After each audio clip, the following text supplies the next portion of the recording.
ناظرین کہتے ہیں کہ جرم اپنا نشان چھوڑ جاتا ہے۔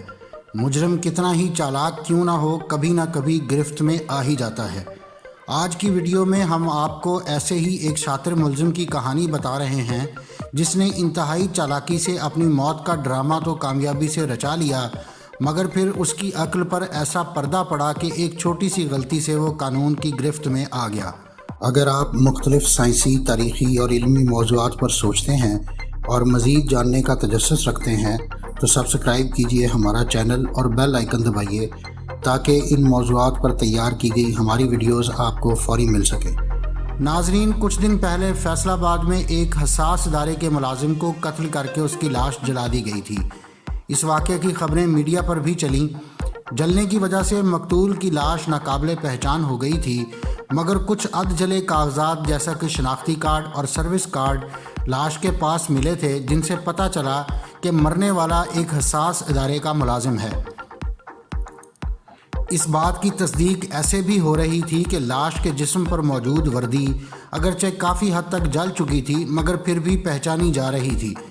سرکاری ملازم ہونے کی وجہ سے مقتول کی باقیات کو باقاعدہ سرکاری اعزاز کے ساتھ سپرد خاک کر دیا گیا، جبکہ پولیس نے اس قتل کا مقدمہ نامعلوم ملزمان کے خلاف درج کر کے تحقیقات شروع کر دیں۔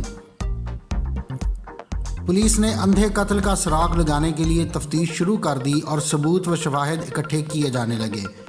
مقتول کے موبائل نمبرز کا مکمل ریکارڈ نکلوایا گیا تاکہ پتہ چل سکے کہ مقتول کا کس سے رابطہ تھا۔ مقتول کے نام پر چلنے والے دونوں پرانے نمبر بند تھے۔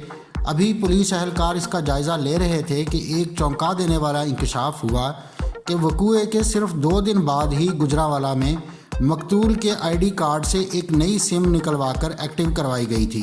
یعنی مقتول نے اپنی موت کے 2 دن بعد ایک سم بائیو میٹرک تصدیق کے بعد ایکٹیو کروائی تھی۔ یہ ایک عجیب بات تھی اور پولیس نے فوری اس حوالے سے مزید چھانبین شروع کر دی۔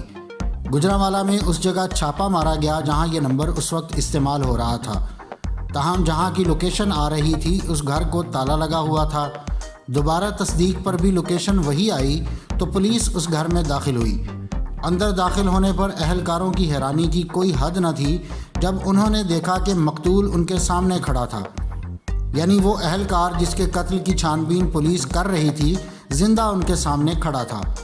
ناظرین، ملزم کو گرفتار کر کے جب تفتیش کی گئی تو تفصیلات یہ پتہ چلیں کہ ان صاحب نے اپنی پہلی بیوی کو طلاق دے کر کچھ عرصہ قبل ہی دوسری شادی کی تھی۔ یہ اپنی اس نئی دنیا کو خوب بہتر طریقے سے انجوائے کرنا چاہتے تھے اور اس کے لیے انہوں نے یہ شاطر منصوبہ بنایا کہ جمع پونجی کچھ خاص ہے نہیں، ادارے سے اچھی رقم ملے گی لیکن تب جب وہ ریٹائر ہوں گے یا تب جب ان کی دوران سروس اچانک وفات ہو جائے گی۔ اسی غور و فکر میں انہیں یہ بھی پتہ چلا کہ دوران سروس وفات کی صورت میں ان کی بیوہ کو ریٹائرمنٹ کی نسبت زیادہ واجبات اور مراعات ملیں گی، لہٰذا انہوں نے اپنی نئی نویلی دلہن کے ساتھ مل کر ایک پلان بنایا۔ حساس ادارے کے ان ملازم صاحب نے ایک بس سٹینڈ سے پیسے دینے کے لالچ میں ایک نشئی کو ساتھ لیا، اسے قتل کیا اور اس کی لاش جلا دی۔ اپنی جلی ہوئی یونیفارم بھی وہیں پھینکی، شناختی کارڈ اور سروس کارڈ کو بھی تھوڑا سا جلا دیا اور لاش کے پاس پھینک دیا۔ یہ کارڈز اس طرح جلائے گئے تھے کہ اس کا نام اور شناخت ظاہر رہے۔ مقتول ملازم نے سرکاری اعزاز کے ساتھ اپنے آپ کو سپرد خاک کروایا اور گجرانوالہ میں ایک مکان لے کر رہنا شروع کر دیا۔